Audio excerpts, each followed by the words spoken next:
Bir nömrəli sualın izahına. Deməli, birinci məsələni oxuyursunuz. Teatra giriş qiyməti müəllimlər üçün 4,5 manat, şagirdlər üçün 3 manatdır. Bu teatra girən müəllim və şagirdlərdən ibarət 25 nəfərlik bir qrup ümumi 75 ilə 80 manat arasında bir məbləğ ödəmişdir. Deməli, obşi 25 nəfərimiz varsa, tutaq ki, müəllimlərə desək x, şagirdlər bizdə olacaq 25 çıxılsın x. İndi müəllimlər 4,5 manat ödəyibsə, ödədiyi pul olacaq 4,5x. Üzərinə gəlirik. Şagirdlərin də sayı 25 çıxılsın x-dir. Bunlar da 3 manat ödəyib. Deməli 3-ə vuracağıq. Və bizə şərtdə deyir ki, bu 80 ilə 75 arasında dəyişir. Deməli bunu salırıq 80-75 aralığına.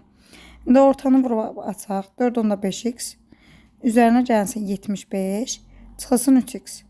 Kiçikdir 80-dən. Böyüdü 75-dən. Olacaq bizdə 1,5x. Deməli, burada plus 75-dir. Deməli, hər tərəfdən 75 çıxacaqsınız. 80-dən 75 çıxanda qalacaq bizdə 5. 75-dən 75 çıxanda qalacaq bizdə 0. X kiçikdir. Burada 3 tam nə qədərsə eləyəcək. Burada da 0 eləyəcək.